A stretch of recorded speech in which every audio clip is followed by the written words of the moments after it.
Today we're going to be talking about Faeble and what, in my opinion, makes it such a beautiful and unique game.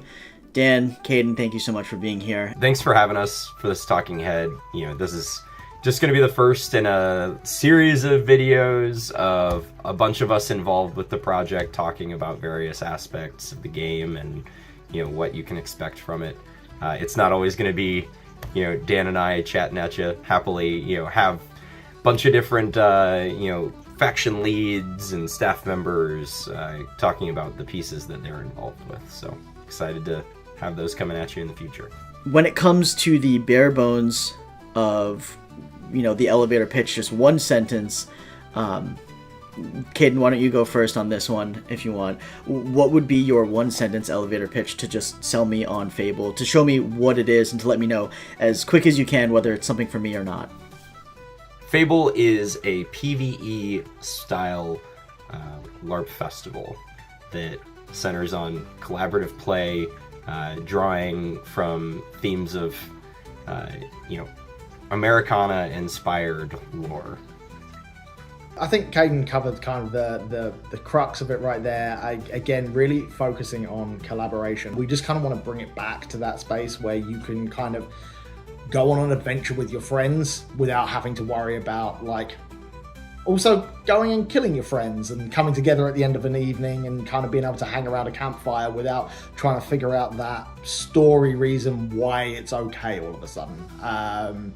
We just really, it's bringing it back to that fun and adventure with your friends and without so much of the competition. I mean, Faeble really is, at its very core, is a collaboration between the people who are working on it. The way we've kind of designed this game is we've taken elements from all of our past experiences, from kind of the different LARP backgrounds we've come from. Caden obviously you've come from a more battle game, and then you've come through into more like the immersive style.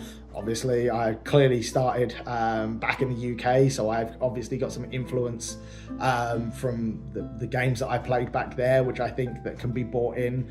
And then there's a whole bunch of the rest of the team, including you, Rob, who when we've sat down and chatted to people, everyone's kind of given us their ideas and what they want to see, and we've really kind of taken that and refined it into what we think is a unique product for the US, and we're really excited about it. I'm a big fan of that aspect. I do think that something that you talked about a little bit is bringing it back down to the PvE aspects of that old school adventure, the old RPGs, the old stories and songbooks, etc., of our youth.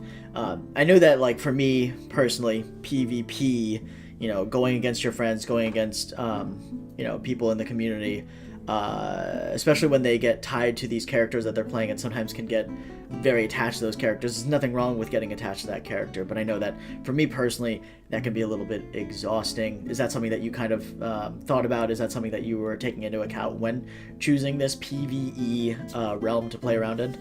Yeah, absolutely. Faeble is going to allow this PvE style gameplay by doing something that we call monstering. Dan, do you want to speak to what monstering will entail a little bit? Everybody, whenever you have heroes and you have the villains, but you don't necessarily want to make it players, you need someone to go out and play those villains.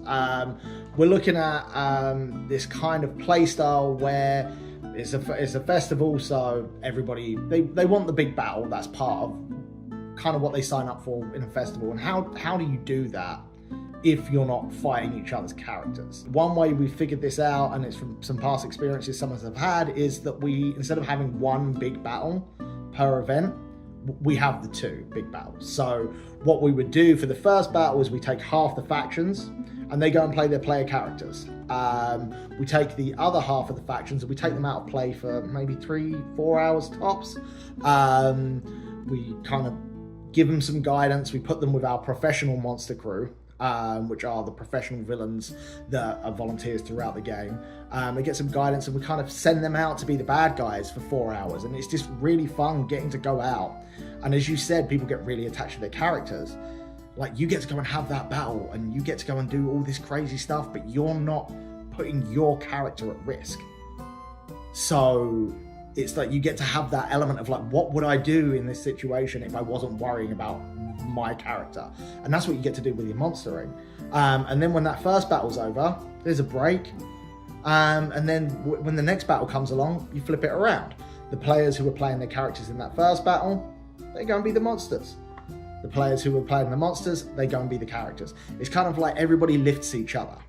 And I think also getting this experience of like playing outside of your character and being a villain and being the bad guy, it can be really fun. It really can. Like, I've had some of my greatest experiences at LARPs when I've just gone out into the woods and been a bandit with my friends for a few hours. Like, it can lead to some great role play and some really great memories as well. I found incredible personal freedom with, what in this game will be considered monstering. Now you mentioned that the players that were going to be monstering were going to have what you called your professional monster team, your large-scale villains. Would you mind talking a little bit about that aspect, the structure? Monstering gets a bad rap at a lot of games because what ends up happening is you end up sitting out in the woods with a bunch of stats for 3 hours waiting for the players to come and find you.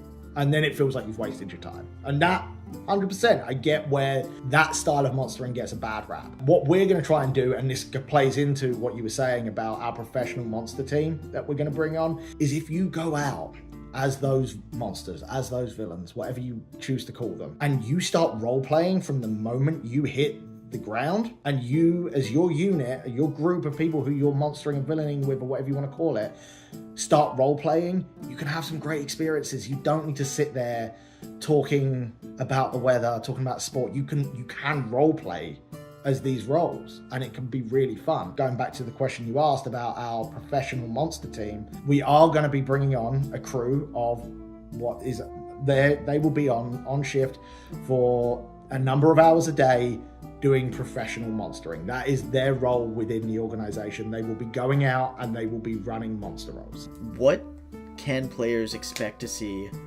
at Faeble that isn't just fighting, Caden?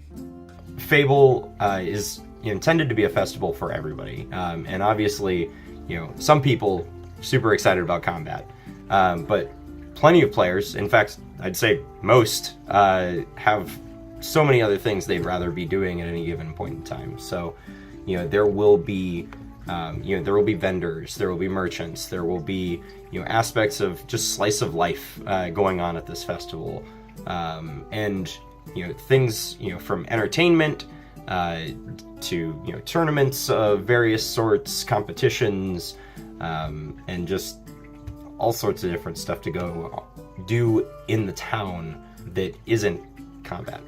I'm just so excited to share this game with friends and people, from all the aspects of my life. I can't wait to bring people into this world that we're creating and see them fill it out and flesh it out and, breathe life into the vision of, all these people working together on it. I enjoy creating stories, I enjoy creating worlds, and like being able to create a world of this size that we're going is definitely something new for me. And then being able to populate it with players that are gonna then bring it to life. And then I think for me, what's gonna be the real icing on the cake is that nobody's gonna leave having lost. Everybody that played that weekend, they succeed together or they fail together. And I think that's the big takeaway for Faeble is that collaboration and showing people of like, the more you work together, the more successes you're going to have. And that just really encouraged that style of play. I think it's important to note that not having it be competitive in a PvP sense doesn't mean there's no stakes. I think that a game with no stakes isn't necessarily fun, but we'll find creative ways to introduce those stakes to keep people on their toes, while also like you said, allowing people to succeed together. So that's something that I'm really excited to see pan out.